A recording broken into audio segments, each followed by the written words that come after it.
All right, good morning, everybody. I want to welcome all of you to today's conference, 50 Years Since the Other America, Understanding and Addressing Poverty in the 21st Century. My name is Miles Rapoport. I am the president of Demos and also of the American Prospect magazine. And this is sort of the second part of a two-part project that the Demos and the American Prospect have undertaken to try to help put and keep the issue of poverty on the political agenda during the 2012 elections and beyond. So we hope that this will be a part of doing what is obviously a very large and very multi-participant task. But I think that we can do our part, and we'll try to continue to move on it later on.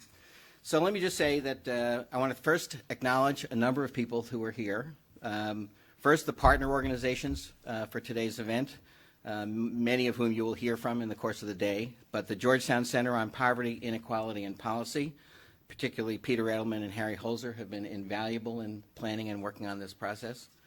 The Center on Budget and Policy Priorities, particularly Bob Greenstein and Indi Duda Gupta, have really been great partners in the effort. I also want to thank our funding partners, the Annie Casey Foundation, the Public Welfare Foundation, the Nathan Cummings Foundation, Jules Bernstein and Linda Lipset, the Discount Foundation, and two anonymous foundations who have helped out but did not need to be identified or want to be identified. I also want to thank the Demos staff who have worked on this really hard to make sure that it happened and happened well. First, the person who really directed the entire effort, Tamara Drought, the Vice President of Policy and Research at Demos. We'll get a little applause. Also, Lauren Strayer, Anna Picior, Robbie Hilton-Smith, Alex Amen, and Witten Marr, all of the Demos research and communications team. And I want to thank especially an intern who did just an absolutely fantastic job, and that's Emily Summit. Emily, I hope you're here to take a bow.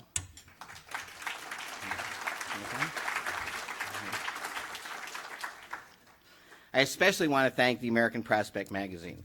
You have, probably all of you have seen this fabulous special issue called The Poverty Issue, 50 Years Since the Publication of the Other America. It is just full of terrific journalism, from deeply reported pieces about individuals' struggle and family struggle with poverty, to the history of the book and how it came to have its impact it did. There are many, many copies on outside, and I hope you'll take it. Actually, I hope you'll take multiple copies and distribute them, because there's a lot in it that deserves to be distributed. And I particularly want to acknowledge the people who really put it together. Kit Rackless, the editor-in-chief of the American Prospect magazine. Kit, wave. And also Harold Meyerson, Bob Moser, Abby Rapoport, Monica Potts, and many other people, including some of the people who are in today's panels. So I think today's event is really timely in three ways. One, we are 50 years after the publication of The Other America. And Michael Harrington's book had just an absolutely extraordinary impact on the public debate. In some ways, it was a journalist's and an activist and a scholar's dream to have something that you believe so passionately about cause such a spark in the national conscience. It burst one of the bubbles of complacency that gripped the United States at the time. And I think it showed the power of ideas. It showed the power that a book and a passionate explication of a set of problems can really have. In Harold Meyerson's piece in The Prospect, he talks about how that was a part of a little cluster of books. If you think back on it, 50 years, books and pieces of writing that had major impact. Rachel Carson's Silent Spring was in 1962. Betty Friedan wrote The Feminist Mystique in 1963. The Port Huron Statement was written in 1962, and all of those have had amazing ramifications over the years.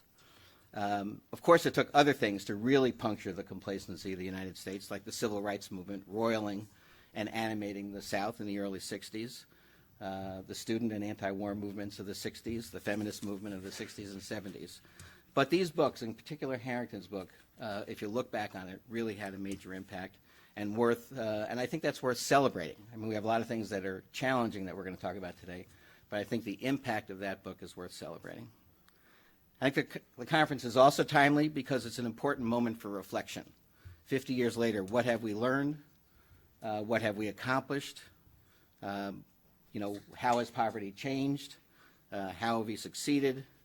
Overall, I think we must face the fact that while in Peter Edelman's terrific book, he points out all of the ways in which policy gains have actually really been made and people have been lifted out of poverty. In fact, overall, we're further behind than we were.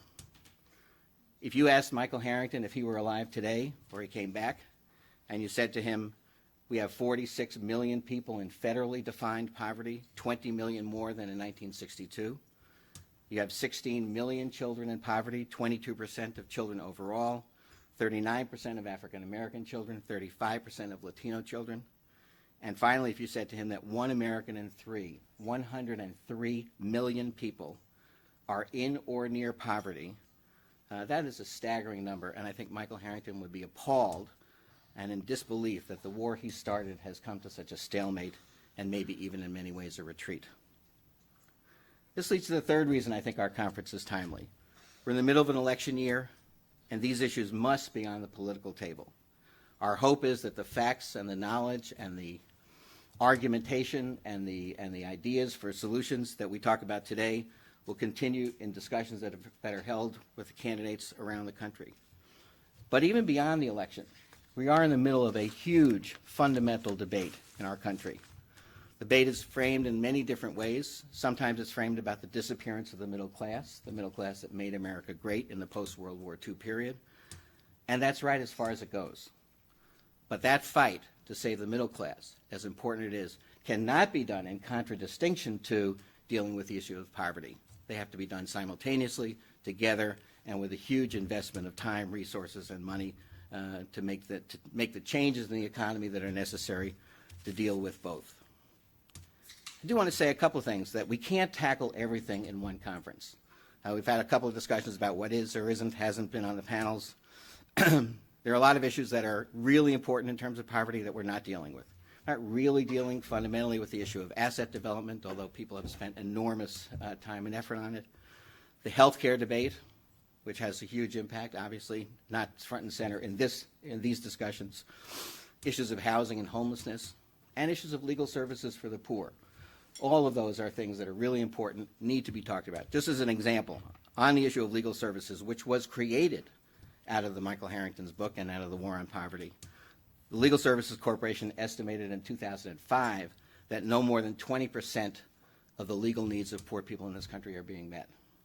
The Legal Services Corporation is targeted for major cuts in the budgets being considered by the House of Representatives, and in the midst of the foreclosure crisis, poor people need representation more than ever to prevent the asset stripping that is going on. But again, not a focus of today's effort, an important issue nevertheless. The list could go on. But we are tackling the issues today from 5 critical angles. We're dealing with, in the various panels, we're dealing with the issue of jobs and the economy and how overall the issue of eliminating poverty is inextricably intertwined with the issue of jobs, good jobs that people need. We're talking about the issues of education and skills development. Everybody agrees that education is a pivotal factor in getting out of poverty, but there are different perspectives on what education can and cannot do in relationship to the structural nature of the labor market. We're talking about work and family supports and the role that nutrition, childcare, family leave policies, and other policies can play as families exit or hope to exit from poverty. And over lunch, we're going to be talking about the role of the austerity debate. Is it even possible to think about alleviating poverty and making the investments required to do so when the overarching focus of public policy is lowering the nation's fiscal deficit? And in our very first panel, which I'm about to introduce, we're talking about how poverty has changed, how our understanding of it has changed, how it intersects with the issues of race in our society, and what the implications are for what must be done. So I'm about to introduce the first panel, but I want to say 3 things that we're trying to do in this event to make it more accessible, more interesting, et cetera. 1, we have not just invited people who agree. We have only invited people who we believe deeply care about the issue of poverty. But within that, you'll see in the panels that there are real disagreements about how we should go about it. I think our ideas are better, and learning takes place better when people are tested and the ideas are tested.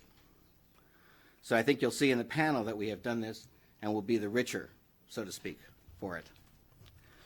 Secondly, we're not having speeches or opening remarks in our panel. Several of the panelists have complained to me good-naturedly. I didn't have a chance to prepare. My response to them is, you have been preparing for your whole life to be on this panel, so you should be ready.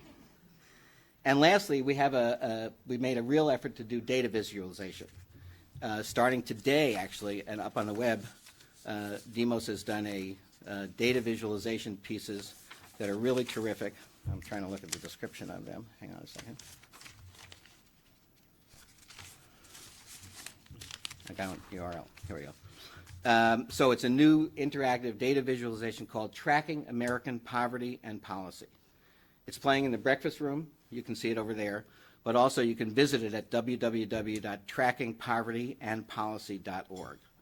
These slides, and I've watched them, I've seen them, they're terrific, show how the story of poverty in America has changed over the decades, and we hope that it shows that poverty is American-made, can be solved, and needs to be solved.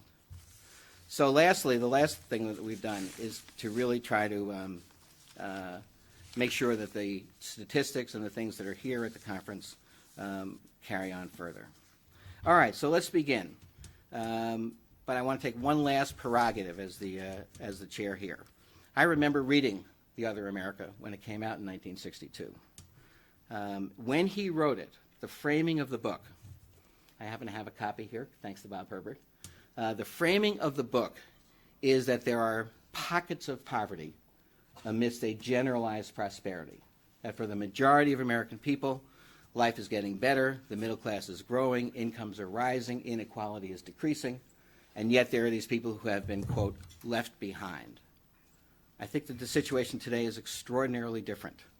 Right now we're facing an economy in which economic insecurity is far more widespread than it's been, where the prospects for young people are dimmer rather than brighter overall, where we have a huge economic set of issues that we have to deal with. So you can't just sort of single out poverty. It has to be done in the midst of an overarching economic agenda. But how do you do both? How do you do both? So it gives me great pleasure to bring up for the answer to that easy question someone whose work I have admired for many, many years, but who for the last year and a half I have had the privilege of calling a colleague at Demos, and that's Bob Herbert, Distinguished Senior Fellow at Demos, former columnist for the New York Times. Bob, come on up, and could the panelists for the first panel come on up? You're on. Thank you very much. Enjoy the day.